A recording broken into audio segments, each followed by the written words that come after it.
అది తెలుసుకుందామనే ఇక్కడికి పిలిపించాను. దేని గురించండి? అంత అమాయకంగా మాట్లాడుకో. మన మధ్య ఉన్న ప్రేమ గురించి. ప్రేమేంటండి? మన మధ్య ఉంది ఎంప్లాయర్ రిలేషన్ మాత్రమే కదండి. ప్రేమ లేనప్పుడు నువ్వు నన్నెందుకు సేవ్ చేసావు? సేవ్ చేయటం నా డ్యూటీ కాబట్టి. ఓహో, మరి అందరి ముందు చీరెందుకు కట్టావు? హెల్ప్ చేయటం నా నేచర్ కాబట్టి.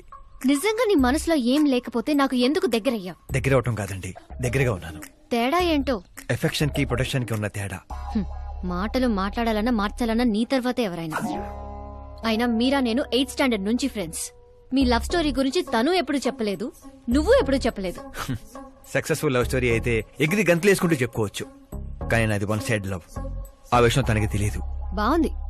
నా ప్రేమ నీకు తెలీదు, నీ ప్రేమ తనకి తెలీదు. అయినా తనుండేది యూరప్ లో, నువ్వు ఉండేది విలేజ్ లో. మీరిద్దరు ఎలా కలిశారు? పుష్కరాల్లో అండి.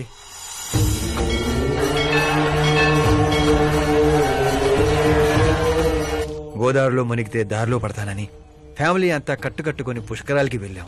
ఇసుకేస్తే రాలనంత జనం. మరో పక్క పుష్కరాలను ప్రారంభించడానికి వచ్చిన సీఎం కాన్వాయ్. ఒకటే హడావుడి. ఈ గొడవంతా మనకెందుకులే అని మా బామిచ్చిన తుండుగుడ్డ కట్టుకుని నీళ్ళలో మునిగాను. 3వ మునక మునిగి లేచేసరికి ఎదురుగా ఒక అందమైన పాప. ఒక్కసారిగా నరాలు స్వరాలు పాడుతున్నట్టు అనిపించింది. ఎవరా పాప అని అడిగితే సీఎం కూతురు అన్నారు. పుష్కరాలు మునిగితే పుణ్యం వస్తుందంటారు, కానీ నా జీవితంలోకి మీరా వచ్చింది. పరిచయం చేసుకుందామని హలో అన్నాను. పోలీసుల లాఠీలతో చలో అన్నారు. ఆ తర్వాత మర్చిపోలేక గోదావరి ఎక్స్ప్రెస్ ఎక్కి సీఎం క్యాంప్ ఆఫీస్ కి విజిటర్స్ లాగా వెళ్లి రోజు తనే చూసేవాడిని. మొక్కలకి నీళ్లు పోస్తున్న మీరా, చిన్న చిన్న కుక్క పిల్లలకి పెడిగిరీ వేస్తున్న మీరా సడన్ గా ఒకరోజు కనిపించలేదు. ఏంటని ఎంక్వైరీ చేస్తే చదువు కోసం యూరోప్ వెళ్ళిందన్నారు. 1 లక్ష అప్పు చేసి ఎమిరేట్స్ ఫ్లైట్ ఎక్కి విక్టోరియా కాలేజ్ లో ల్యాండ్. అలా కొన్నాళ్లు వెంటబడ్డాక తన రేంజ్ రోవర్ కి నా రేంజర్ సైకిల్ కి సూట్ అవ్వక మిడిల్ డ్రాప్ అయ్యాను. బాధలో మందు కొడదామంటే ఫ్రెండ్స్ లేక, ఫ్లైట్ టికెట్ డబ్బులు లేక షిప్ లో ఇండియాకి, షేర్ ఆటోలో ఇంటికి వచ్చాను. ఇప్పుడు చెప్పండి, అలాంటి నా వన్ సైడ్ లవ్ స్టోరీని షేర్ చేసుకుంటే కామెంట్సే గానీ లైక్స్ రావు కదండి.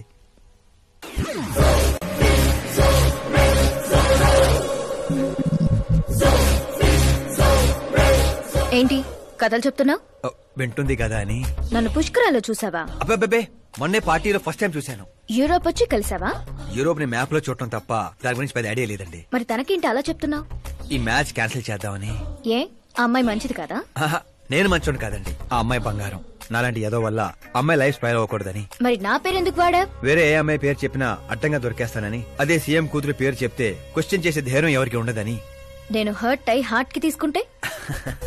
Beauty with brains very rare combination. పైగా మీరు నాలాంటి పెద్దగా పట్టించుకోరు కదా. మా నాన్న సీరియస్ గా తీసుకుంటే? ఏమండి, బేసిక్ గా నాకు స్టైల్ ఉంది. ఎదుటి వాళ్ళ రియాక్షన్ బట్టి నా యాక్షన్ ఉంటుంది. నువ్వు చాలా తేడా. అదే నాకు మిగతా వాళ్ళకున్న తేడా. I love you. నువ్వు కరెక్ట్ గానే విన్నావు. Get ready to get into my life. Meera garu, మీకు నా గురించి పూర్తిగా తెలీదు. అన్ని ఒకేసారి తెలుసుకోవాల్సిన అవసరం లేదు, తెలుసుకుంటాను. నా గోల వేరండి. కానీ ఇక నుంచి నా గోలా నువ్వే. నేను ఎప్పుడు ఎలాగుంటానో నాకే తెలీదు. 365 days ఒకేలా ఉండేవాళ్ళంటే నాకు మహా చిరాకు. I'm wild. You have no idea about me. Wait for my dad's call.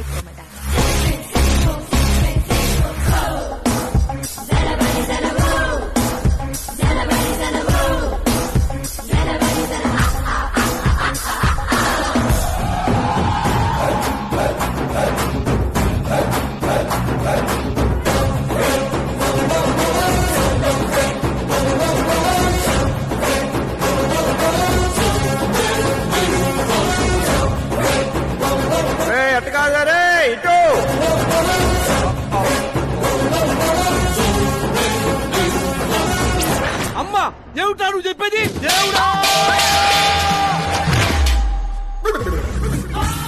ఏమిట్రా ఈ దరిద్రం? సీఎం గారి కూతురు నీకు ప్రపోజ్ చేయటం ఏంట్రా? ఏ అబద్ధాలు చెప్పి పడేశావురా అమ్మాయిని? అబద్ధాలు చెప్పలేదు వర్జన, అన్ని నిజాలే చెప్పాను. పడిపోయింది. శాస్త్రి గారు మీరు అలా చేయకూడదండి. ఒరేయ్, నీకు దండం పెడతానురా. నీ ఫ్యూచర్ ప్లాన్ ఏంటో చెప్పరా? ఫ్యూచర్ ని ప్లాన్ చేయకూడదు శాస్త్రి గారు, ఎంజాయ్ చేయాలి. ఎంజాయా? దీని అబ్బా జీవితం బ్రహ్మచర్యమా నా బ్రహ్మచర్యమా? శాస్త్రాలని 50 ఏళ్లుగా బ్రహ్మచర్యంతో స్త్రీలను పక్కన పెట్టాను రా. నా గెలిట నేనే తిప్పుకున్నాను రా. ఇంకెందుకురా ఈ జీవితం, ఇంకెందుకురా ఈ దండ, శాస్త్రి గారు, ఇంకెందుకురా ఈ పంచ, ఇంకెందుకు ఈ బట్టలు?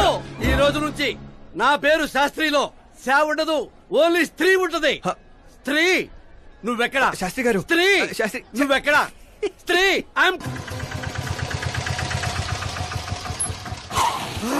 ఎవడా అది? కళ్ళు తొబ్బే.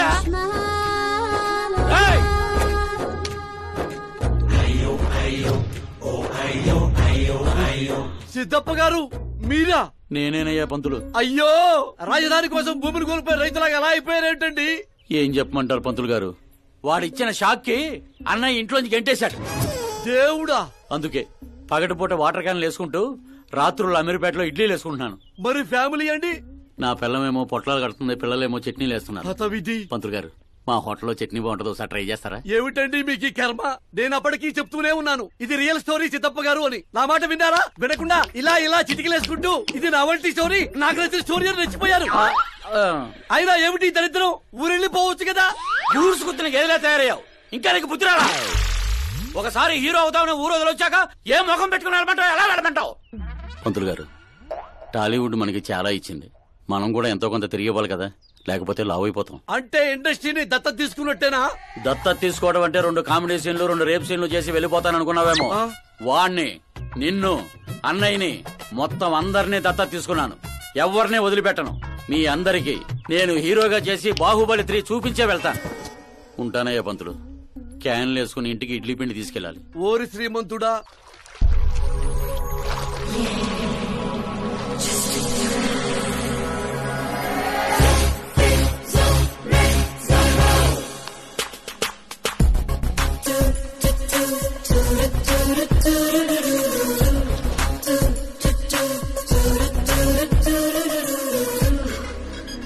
హే మీరా. హాయ్. 1 minute. యా.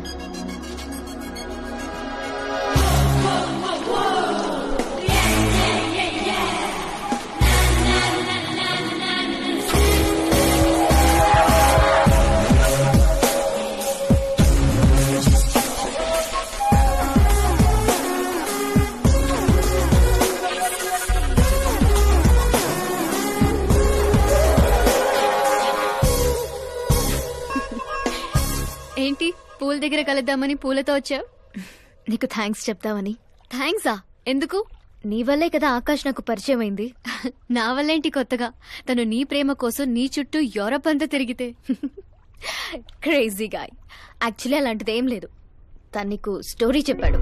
స్టోరీనా? అయినా ప్రేమలో పడేయడానికి స్టోరీలు చెప్తే తప్పు గాని తను బయటపడడానికి చెప్తే తప్పే ఉంది. అంటే తను చెప్పినవన్నీ అందమైన అబద్ధాలు. అలాంటి వాడిని నువ్వు ఓకే చేసావా? అలాంటి వాడు కాబట్టే ఓకే చేశాను. అవును, అతని గురించి తెలుసుకున్నాను. ఫేమస్ అవ్వడానికి రాయితో కొట్టడం, ప్రమోషన్ రాగానే మినిస్టర్నే రోడ్డు మీద వదిలేయడం, నీతో పెళ్లి ఆపడానికి నన్ను వాడుకోవడం. సంథింగ్. అతని ప్రెసెన్స్ ఆఫ్ మైండ్ కి పడిపోయాను. శ్రద్ధ, చాలా మంది ఆడపిల్లలకి ఒక వయసు వచ్చాక ఎప్పుడో క్వశ్చన్ మైండ్ లో తిరుగుతూ ఉంటుంది. అందమైన వాణ్ణి చేసుకోవాలా, డబ్బున్న వాణ్ణి చేసుకోవాలా, చదువుకున్న వాణ్ణి చేసుకోవాలా అని. కానీ ఆకాష్ ని కలిశాక నాకు క్లారిటీ వచ్చింది. తెలివైన వాణ్ణి చేసుకోవాలని. ఎస్, నాకు క్లారిటీ వచ్చింది. మమ్మీ, ఆ కరణ్ వాళ్ళు మళ్ళీ టచ్ చేశారా? రోజుకి 2 సార్లు చేస్తున్నారు. ఓకే చెప్దామా? కన్ఫర్మ్డ్ గా నో చెప్పే. నేను ఆకాష్ ని చేసుకోవాలని ఫిక్స్ అయిపోయాను. అతను వద్దనుకున్నాడు కదమ్మా. ఇప్పుడు నేను కావాలనుకుంటున్నాను. లేకపోతే ఏంటి, వాణ్ణి దానికి వదిలేస్తానా? డాడీ ఎప్పుడో సీఎం అవ్వాల్సిన వాడు, కానీ వాళ్ళ నాన్న మా నాన్నని తొక్కాడు. ఇప్పుడు అది నన్ను తొక్కేస్తుంది. నేను వదలను. నేను ఆకాష్ ని అస్సలు వదలను. ఆపో, ఆ దరిద్రాన్ని ఆపు. ఇదా వాడితో నీ లవ్ స్టోరీ? నిన్ను చేసుకోవడానికి ఎలాంటి వాళ్ళు వస్తున్నారో తెలుసా? తెలుసు డాడ్. నన్ను చేసుకోవాలనుకునే వాళ్ళందరూ ఇలా నా రేంజ్ చూసి వచ్చేవాళ్లే. చూసారా డాడ్, అక్కడ చూస్తే ఏం కనపడుతుందో? రూఫ్. నన్ను చేసుకోవాలనుకునే వాళ్ళందరూ ఆ రూఫ్ లాంటి వాళ్లే. అక్కడ లైట్లు, ఫ్యాన్లు, ఫాల్ సీలింగ్ తప్ప ఏవి ఉండవు. అదే ఆకాశ్ అయితే ఆకాశం లాంటివాడు. అక్కడ మబ్బులుంటాయి, మెరుపులుంటాయి, మరుపులుంటాయి. లైఫ్ థ్రిల్లింగ్ గా ఉంటుంది. వాడు ప్లాట్ఫామ్ కాడమ్మా. మంచి ప్లాట్ఫామ్ మీరు క్రియేట్ చేయండి, జస్ట్ ఫర్ అ చేంజ్. వాడికి నీ చెయ్యి పట్టుకునే స్థాయి లేదమ్మా. ఎలా నచ్చాడు? ఒక మనిషికి ఇంకో మనిషికి తేడా కలర్లోనూ, కండలోనూ, పర్సనాలిటీలోనూ, బ్యాక్గ్రౌండ్ లోనూ ఉండదు. ఇక్కడుంటుంది. ఆకాష్లో ఆ తేడానే నాకు నచ్చింది.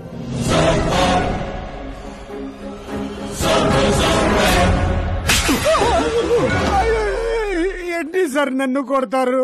కొట్టాలా చంపాలా? ఎవడైనా రాయితో కొడితే జైల్లో పెట్టించాలి గాని పనిలో పెట్టుకుంటారా? నేనన్న పనిలోనే పెట్టుకున్నాను సార్.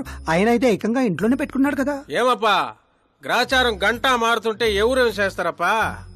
అయినా పిల్లోడు గాలి సోకితేనే ఆడపిల్లలు గాడి తప్పుతుండ్లా? నన్ను నడి రోడ్లోనే వదిలేశాడు, ఇన్ని ఏకంగా గాలికే వదిలేశాడు. ఆఫ్టర్ ఆల్ ఒక కామన్ మ్యాన్ పిల్లకయ్యాడు. వాని కోసమో సీఎం ఓము వ్యవసాయము కూర్చొని పంచాయతీ ఏందబ్బా? మీరు తలుచుకుంటారంటే రాత్రికి రాత్రాన్ని మూసి నదిలో ముయ్యబండ్లా? ఏంటప్ప మూసేది? వాడిప్పుడు కామన్ మ్యాన్ కాదు, సెలబ్రిటీ.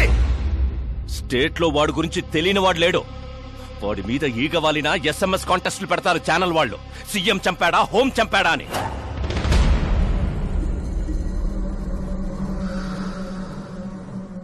వాడిని తెలివిగా తప్పించాలి. సుబ్రహ్మణ్యం సార్, శాస్త్రికి ఫోన్ చేయి.